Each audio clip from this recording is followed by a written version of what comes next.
नवमल्लिकायां प्रयाति कान्तिं प्रमदाजनानां ताम्रप्रभा। जब मैं थी तब हरि नाही, जब मैं थी तब हरि नाही, अब हरि है मैं नाही। प्रेम गली अति सांकरी, प्रेम गली अति सांकरी, तामे दो ना समाई। नमस्कार, प्रणाम, वंदन। आप सबका हार्दिक स्वागत है सांध्य समय की पवित्र प्रक्रिया नृत्य सुदर्शनम प्रक्रिया में, जिसमें आज मैं कालिदास ऋतु संहार पर आधारित दो रचनाओं की नृत्य सवर अभिव्यक्ति करने को जा रहा हूँ। मैं आपके समक्ष जो प्रकट कर रहा हूँ वो भारत के शास्त्रीय नृत्यों का अंतर्गत स्वरूप, आध्यात्मिक रूप। अब जो आध्यात्मिक रूप है इसका अर्थ है अंतर जगत, और सबके पास जितने भी मनुष्य है, प्राणी है, पंछी है, जितने भी जीव है, सबके पास अपना अंतर जगत। लेकिन जब तक हम अंतर जगत को जानते नहीं, समझते नहीं, तब तक हमारा विकास नहीं होता। और ये भी साहजिक प्रक्रिया ही है।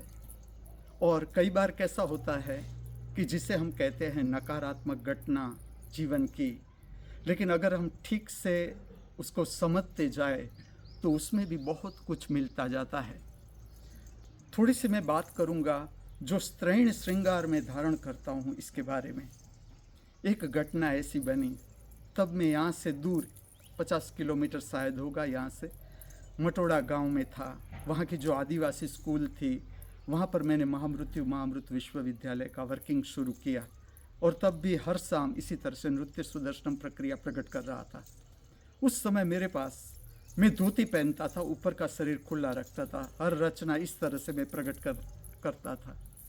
अब एक समय कैसा हुआ कि नृत्य में मेरा शरीर स्टिफ हो गया, जकड़ गया, कोई मूवमेंट संभव नहीं थी। नृत्य में ही ऐसा हुआ। और इसके बाद नृत्य संभव नहीं था मेरे लिए, नृत्य को प्रकट करना, तो मुझे रेस्ट लेना पड़ा।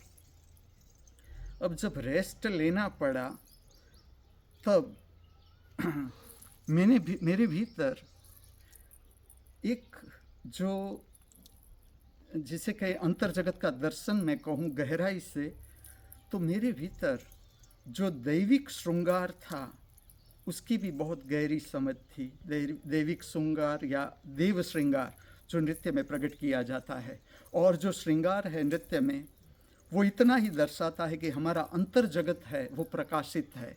और शरीर के प्रति रिस्पेक्ट का भाव, कि जिस शरीर से हम खाते हैं, पीते हैं, जीवन का महास्वाद लेते हैं, तो उस शरीर के प्रति एक आदर का भाव होना चाहिए। अब ये संदेश शास्त्रीय नृत्यों में श्रृंगार के माध्यम से प्रकट किया जाता है।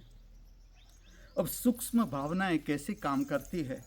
जब ये रेस्ट आया, तो जब मैं छोटा था, मुझे फिल्म देखने का भी बहुत शौक था, मैं फिल्म देखता था।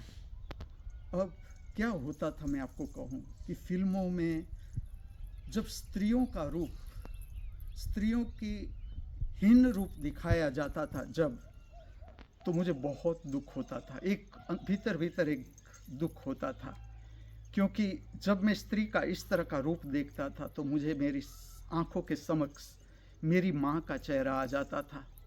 और मेरी 4 बहनें थी, अभी भी है, 3 बहन है, एक बहन ने शरीर छोड़ दिया, और 4 बहनों के चेहरे मेरी आंखों के समक्ष आ जाते थे।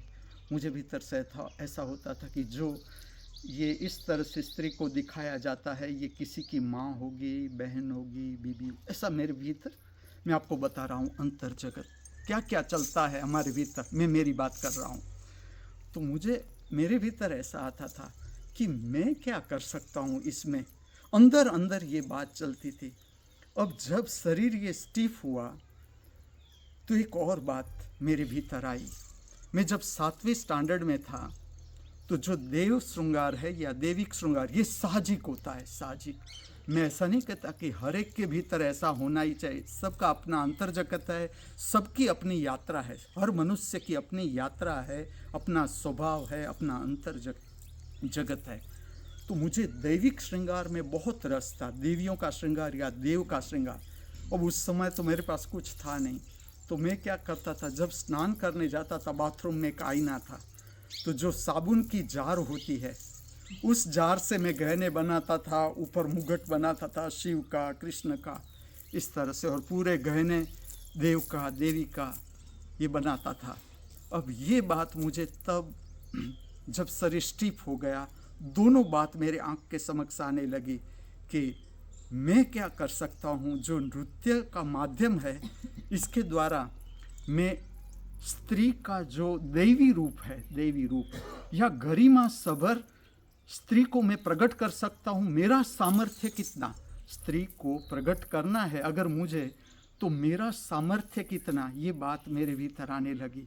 और इसके साथ बहुत कुछ खुलता गया, बहुत कुछ खुलता गया। और इस तरह से मैंने ये जो प्रयोग है भारत के शास्त्रीय नृत्यों का आध्यात्मिक रूप प्रकट होने लगा मेरे भीतर से। तो जो मेरा स्त्री स्वरूप है, अगर मैं भीतर से कहूँ तो मेरी जो भावना है वो ये है कि जब तक मैं नृत्य प्रकट कर सकूँ, मेरे भीतर स्त्रैण भाव को प्रकट करने की क्षमता कितनी, इसके श्रृंगार के द्वारा स्त्री का जो स्वरूप है उसको सम्मान देने की मेरी, उसकी जो गरिमा है उसको उठाने की मेरी क्षमता कितनी। आज की जो 2 रचनाएं हैं आप ठीक से देखना, मैंने स्त्रैण श्रृंगार धारण किया है। अगर आप देखोगे तो इसके साथ दाढ़ी मूछ भी है मेरे। अब देखना, ये पूरा का पूरा हृदय चक्र का प्रयोग है। इसमें जो शरीर है, शरीर खास करके नृत्य में पदचारी है, पैर की गति, इसे इतना महत्व नहीं दिया जाता। इसमें भाव, मेरी क्षमता कितनी, जो 2 रचना है कालिदास की ऋतुसंहार, इसमें जो मैं स्त्रैण भाव प्रकट कर रहा हूँ। अब इसका आप विज्ञान समझना, जितनी हृदय की शुद्धता उतना भाव जो प्रकट होता है उसकी शुद्धता।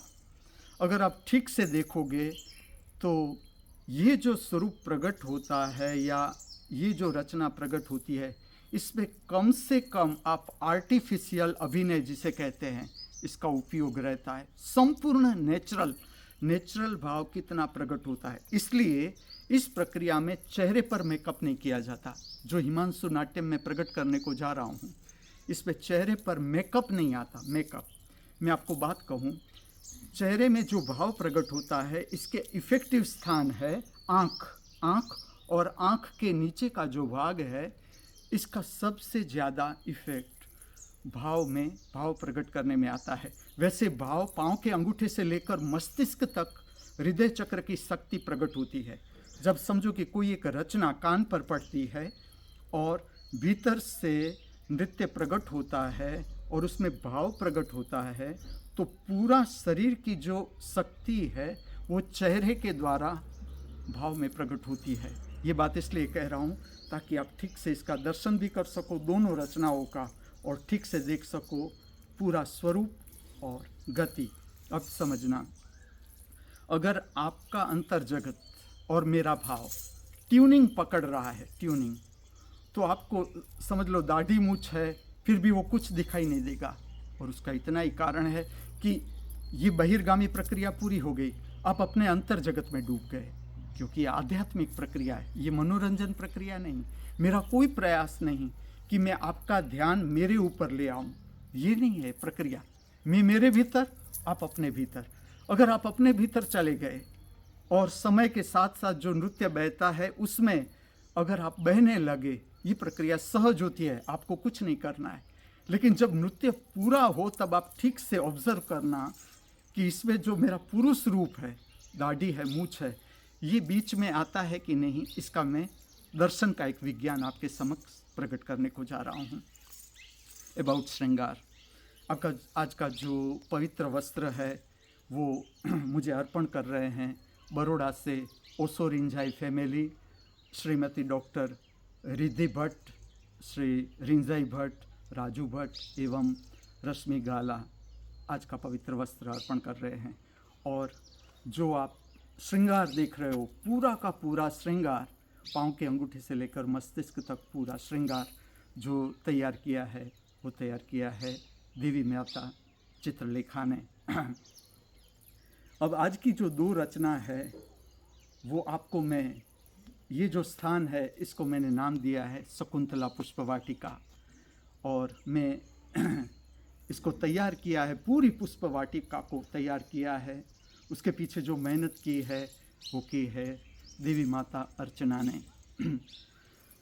मैं कहूँ, मैं उसे प्रणाम करूँगा। ये मेरी बेटी भी है और बेटी समान है और शिष्या भी है, लेकिन मैं उसे नमस्कार करूँगा। और मात्र उसे नहीं, इस पृथ्वी पर जितने लोग हैं जो प्रकृति संभाल रहे हैं, कोई प्राणी की रक्षा कर रहा है, पंछी की रक्षा कर रहा है, फूलों के बगीचे बना रहा है, उसका जतन कर रहा है, रक्षा कर रहा है, सभी को मैं सादर वंदन, नमस्कार, प्रणाम करूँगा। और आप देखोगे ये पूरी पुष्पवाटिका उसने तैयार की है। और जो आज की 2 रचना है उसको मैं अंतर्गत रूप में आपको कहूँ तो ये प्रकृति पूजन है, प्रकृति के प्रति रिस्पेक्ट।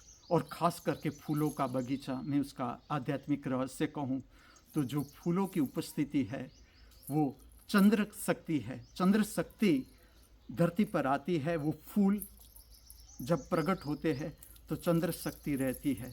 अब इसका क्या आध्यात्मिक संबंध है हमारे जीवन के साथ, मैं कहूँ प्रेम। जो हमारा हृदय है, जब आप किसी के प्रेम में होते हो, आप उसे फूल अर्पण करते हो। आपने कभी सोचा कि इसका क्या कारण है? आप गुलाब देते हो, क्या कारण है इसका? ये आप अपना हृदय फूल के माध्यम से, जिसे आप प्रेम करते हो, उसे देते हो। इसका कारण इतना ही है, फूल की उपस्थिति, फूल का प्रकट होना और हमारा हृदय। जब हम फूल का दर्शन करते हैं तो उसका असर हमारे हृदय चक्र पर भी आता है। और मैं कहूँ हृदय चक्र अर्थात प्रेम। और प्रेम का अंतिम रूप करुणा। पहला प्रेम सरती प्रेम है, जिसे संसारी प्रेम, ये मेरा बेटा है इसलिए मैं प्रेम करता हूँ, बेटी है इसलिए प्रेम करता हूँ, माँ है इसलिए प्रेम करता हूँ। लेकिन जैसे जैसे हम अपने को जानते जाते हैं, उसके साथ साथ प्रेम असीम की ओर जाता है, बहता जाता है और आखिर में बेशर्त प्रेम में बदल जाता है। जिस तरह से सूर्य है, ये धरती है, इस तरह से हमारा हृदय खिल जाता है। बेशर्त प्रेम, जिसका दूसरा नाम है करुणा। इस जगत के सर्व कलाकारों के भीतर बहती हुई कला की दिव्य शक्ति को हार्दिक वंदन करते हुए, प्रणाम करते हुए, हमारे सबके भीतर उपस्थित दृष्टा स्वरूप परमात्मा के चरणों में हार्दिक वंदन अर्पण करते हुए सांध्य समय की पवित्र प्रक्रिया, नृत्य सुदर्शनम प्रक्रिया की ओर